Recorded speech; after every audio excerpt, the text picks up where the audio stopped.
To finish off section 3.1, we'll take a look at this last idea, which is what we call the case of the unknown integral. To kind of see what we mean by this, let's take a look at example number 6. At first glance, this might seem like a very simple sort of an integral, but let's walk through it. First off, is this going to be a derivative rule that I recognize from Calc 1? No, certainly not. Is there any algebra I can do to rewrite this? Well, not apparently. Could you maybe think of a U substitution that could make this way easier to work with? Well, probably not. And so it seems like right from the onset we're only left with one choice, and that is to try to do integration by parts. So how about we start to try to divvy this up into a U and a V? What might be easier to do the derivative of here, and the other thing being easier to do the antiderivative of? How would I break that down?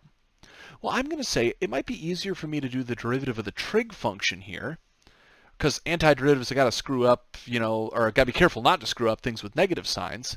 And e to the x is like super easy to do an antiderivative with, because antiderivative of e to the x is e to the x. So I'm going to start then by saying that we'll let u be equal to the cosine of x, and we'll have dv be equal to e to the x dx. Okay, so if I have that, then I of course should be able to calculate that du is equal to negative sine x dx. V should just be e to the x. And so, by integration by parts, our integral e to the x cosine of x dx is going to be equal to our u times our v, I'll write that out like this, minus our v times our du, which is going to have our sine and our dx. Oh, don't forget though, it also had the negative, but hopefully everybody would be okay if I took the negative, brought it out to the front, just like that. So this is what I'm working with, and again, I'm hoping that this integral over here is a bit easier. So back to square one. I can now use any integration technique that I know to try to help me with this integral. Is this a derivative rule that we learned in Calc 1? No. Any algebra you could do to make it simpler? U substitution? Probably not, so unfortunately it seems like it might be time for another integration by parts. Now, sometimes what people will see here is they'll go, we kind of still have the same sort of pieces, like a e to the x and a trig function. Since the first order didn't work out, maybe I'll reverse it, Kyle. Maybe I'll put sine as the u, and I'll put e to the x as the, I'll put e to the x as the u and the sine as the du. And while you could do some stuff like that, what tends to happen is you end up just kind of getting right back to where you started. So what I'm going to do is I'm going to kind of keep everything positioned in the same spot it kind of was before. So my trig function as my u, and my e to the x dx as my dv. Okay, so I'll color coordinate again on here. This is again how I'm breaking apart my integral. So now I can say that du is going to be equal to my cosine of x dx. V is going to be equal to e to the x. So now I'm ready to take my equal sign, bring it right down right from here. I'll have e to the x cosine of x. And then I'm going to put up a big set of brackets like I've suggested in the past. And I'm going to replace this entire integral, place it inside the brackets. So I'm going to have my u times my v. Going to look like this. And I'm going to have minus my integral of v and du. Right? Kind of like this.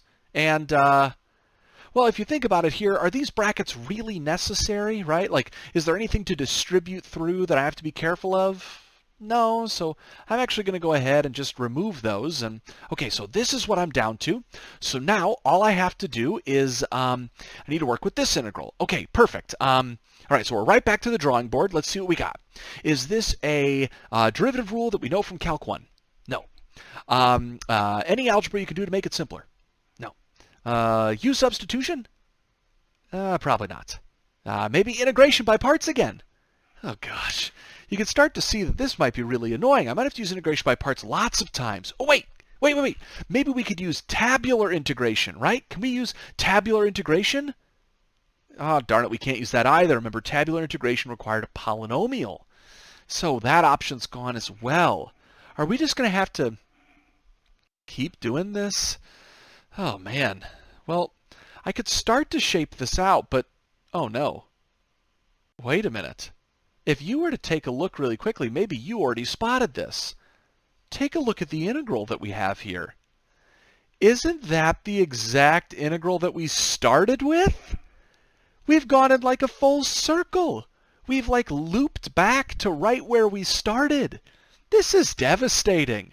Because if I was to go ahead and start like selecting something down here, like how about we let u be equal to the cosine of x, right? Like I'm just going to start repeating all the work that I have up here. I don't want to do that. Now, sometimes people might tend to try and they might say, Cal, maybe instead of having u be cosine of x here, maybe I could make it be e to the x, swap the order around. And you could try that, but I'll tell you, unfortunately, you're going to find you run into the same sort of a loop. This is very strange. However, it's at this moment where I see this kind of fact that I've returned to the integral that I started with, where the case of the unknown integral is now able to be realized. If you take a look at the equation that we have set up here, notice that if I was to fill in what's on the left side of this equals again, if I brought all of this down, I could see that this is actually a really cool property. I have the integral that I'm looking for, and it's equal to these two things added minus the integral itself. Well, what would happen if I just added this value of the integral to both sides of the equation? If I added an integral of e to the x cosine x dx to the other side, I would end up with two integrals of e to the x cosine x dx. And on the other side, I would just have e to the x cosine x plus e to the x sine x. Right? Notice you can almost kind of imagine like in some sort of way I'm just treating what I have here as like a variable x. I'm treating this here as a variable x. And so since this is negative, when I add it over I just get 2x. Right? That's like what I'm working with. So if I have this now, can I easily find what this then integral equals all by itself? Yeah, I could just divide both sides by 2. So this integral of e to the x cosine of x dx is equal to 1/2 times that entire right side.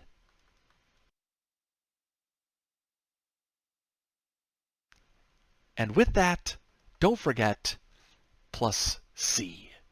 We were able to find an answer for this integral, but very surprisingly, we did it without ever actually evaluating the integral, right? Like, we never actually directly computed an antiderivative, but we had this kind of reoccurring instance of the integral that we were able to take advantage of.